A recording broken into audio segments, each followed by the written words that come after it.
Well, thanks, Jules. Thanks for the kind words. It's always good to be at the TI Summit. It's fun, and thank you for that. First of all, thank you, everybody, and hello. Good to be here. I am Prashant, as Prashant Guru Varadharaj, the full name, Pura Naam in Hindi, right? And I represent the Innovation Center of Denmark. The Innovation Center, or ICDK as we call it for short, we work on increasing collaboration across our different stakeholders across the triple helix. The triple helix being the industry, academia, and the government. And that's what we do. And it's of course be a pleasure to be part of this show here on the sustainability of cities. This is indeed a theme which is very close to our hearts. And as Jose mentioned, we'll also be talking a bit later on the Tumkur collaboration, what we have set up. Denmark has long put sustainability at the top of the agenda, right? In fact, so have its inhabitants. So it's been a culture or a part of way of living for so long that today if you go to Copenhagen, you'll find that bicycling is a way of life. Can be said for some other parts of Nordics also, but here is a city where you find even members of parliament probably cycling down to work, and it's just a perfectly normal way of doing things. And that's what works. What also works is that the city has got, or the whole country has incorporated the culture of being carbon conscious in a very big way. We all have seen the recent COP26 events where countries have committed to being carbon neutral over a period of time. Some countries have committed to being carbon neutral by 2030. Some have, India has, for example, taken up to 2070 to be completely carbon neutral. But the city of Copenhagen has a pledge in which they plan to be carbon neutral by the year 2025. So that's an aggressive pledge, and I think it's good that that a lot of effort is going on into making that happen over a period of time. One interesting landmark which I wanted to show you is on the screen above you.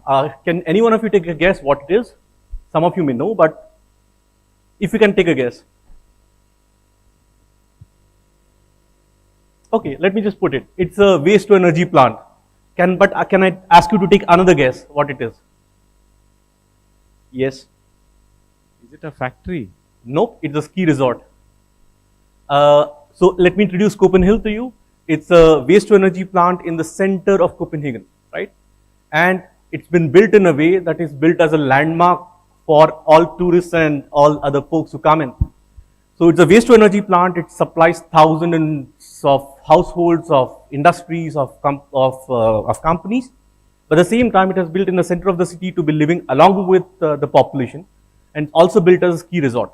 So it's also probably the longest ski slope in the world, where people can book their slots and have a skiing session. Is artificial ski slope available 24/7. Available all 365 days. So that's very interesting, and that shows how you can live with it. Very often we find that waste is something which people feel that it has to be something at the outside of the city at some other part, but here something we can see a part of it. This is what has happened in the past. What is going to come in the future? Probably another next important thing. The next important thing which is going to come is probably what we call as the energy islands, or the man-made energy islands. For too long we have depended upon coal and other forms of energy to generate power. Denmark has got a long history in wind, and we are going to take it forward. This is probably what's going to come in the next few years is the largest man-made islands for creating or providing renewable energy, good enough to power entire cities. So that's the future, and that's what is going to come in the near future. In the future, right? So that's we think is very interesting and something which needs to be looked forward to. That was in the Danish context. Let me come back to the Indian one, to what Jose referred to also, right? So the relation between India and Denmark has now been re-anchored. So for some time it was the standard diplomatic relationship, but a couple of years back we re-anchored the whole relationship around the Green Strategic Partnership. This was an agreement which was signed 2 years back, and now almost every new thing which is happening around the theme of GSP. Everything is getting anchored under the GSP. That's how important it is as a context to the relationship between India and Denmark. Also, I would like to point out why this theme is also really important for us is the urban sustainability theme is also one of the key pillars of the GSP. We understand that without urban ecosystem, nothing can work. So in that sense, it is interesting that it should be a part of it, right? again, we have identified water, waste, health, and digitalization as the key areas of possible cooperation, and that's where we are working towards that.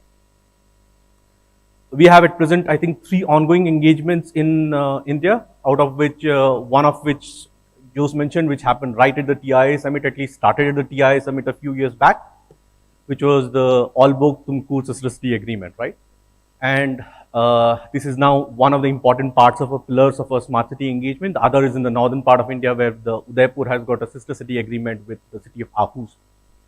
The Aarhus agreement is themed or centered around urban water management, and the Tumkur agreement is at this point anchored around the themes of circularity, of health, and technology. Right. This is where the theme is around the Tumkur relationship. This year, what you're going to see, if you can, this year we have probably launched a brand new project called as the Urban Living Lab, or the PUL project. We call this the Project Urban Living Lab, or PUL for short. You're seeing this on the screen here, right? This is probably the most important launch for this year in the urban space. This has been done in collaboration with the Smart City of Goa and the Government of India. So it's probably the first urban living lab in India at this point of time, as far as my knowledge serves me. And what it does is that it has been funded for the last 2 years by the embassy, the Danish embassy in India, and going forward it is expected to be self-sustaining, right? Now, the idea here is that the idea of creating a whole urban living lab is to say that you can build it as a collaborative space for innovating and co-creating solutions for the sustainability and urban challenges, right? Major urban challenges. And we do hope that the PUL, as we call it lovingly, will become will help bring local solutions, to use a buzzword around that, having a combination of global and local solutions to Indian cities using the sandbox approach. Because no one has the answers. Let's get this right. Whether it be Denmark, India, or all the companies who are sitting out here, none of us have got all the answers to the challenges which are around here, right? And the only way we are going to solve it is to see if we can have a sandbox approach, experiment, have the courage to fail, and then try again, right? And that's where a sandbox approach really helps. And we do hope that the living labs will become a feature of a lot more cities going forward, because that gives a track into organizing around new sectors, right? And I'm right on time, it's just 30 seconds short. So I thank you for your time, and I look forward to meeting some of you later today. Right? Thank you. Great.